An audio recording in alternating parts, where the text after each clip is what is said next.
Here's your word for the day from Calvary in Lake Havasu. Visit us on the web at calvaryaz.com. Hey Calvary, it's Pastor Ruben from the Parker campus, and here's your word for the day. As followers of Jesus, does it seem like the trials and the battles of this life just don't stop? Whether big or small, it just seems like they keep coming and coming and coming, one after another, like waves crashing on the shore. Well, the reality is there are always going to be trials and obstacles and temptations that we are going to face as followers of Jesus Christ. And that shouldn't be a surprise.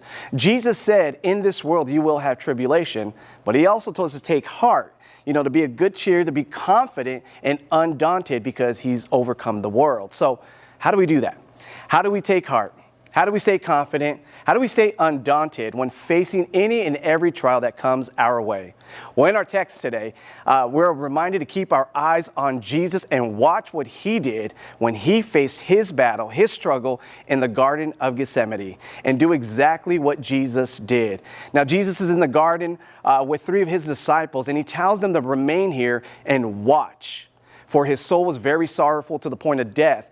And he went a little further and he falls to the ground and he prays that if it were possible that the hour might pass him. He prayed, Father, remove this cup from me, yet not what I will, but what you will. Then he finds his followers asleep and says, watch and pray that you may not enter into temptation. The spirit indeed is willing, but the flesh is weak. So we're going to pick it up in Mark chapter 14, starting at verse 39. Listen to what it says.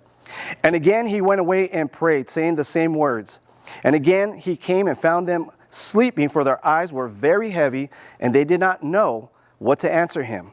And he came a third time and said to them, are you still sleeping and taking your rest? It is enough. The hour has come. The Son of Man is betrayed into the hands of sinners. Rise, let us be going. See, my betrayer is at hand. Rise, let us be going. You see, Jesus not only tells us, but shows us, he models for us exactly what you and I need to do when facing the trials of life. And that is to pour our hearts out before God, pleading with God through your trial, but surrendering to his will. You see, it's okay to let God know that this is hard, that you don't understand this, that you don't even like it, but surrender to him. Tell him you trust him. Tell him you trust his wisdom, that you trust that he's going to redeem your trial, your battle, whatever you're going through today. And get up and continue to follow him. Yet not what I will, but what you will. And when we surrender to his will, he will give us the strength that you and I need and the confidence we need to not only face the trial, but to endure the trial. And by the way, we are called to endure our trials so that it produces character and the hope that you and I need to remain faithful in following Jesus. But if we are not surrendering to his will, well then we're going to be relying on our own strength, and we will enter into temptation because the spirit indeed is willing, but our flesh is weak, and we need to be aware of that. And we need to rely on God's strength to face every battle, every struggle, so that you and I remain faithful in following Jesus.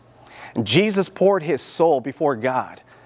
And when the time came to be arrested and face death for our sins, he had confidence and strength to do the Father's will. For the joy that was set before him, he endured the cross. If Jesus needed this time to pray to God with our Father, it's foolish to think that we don't.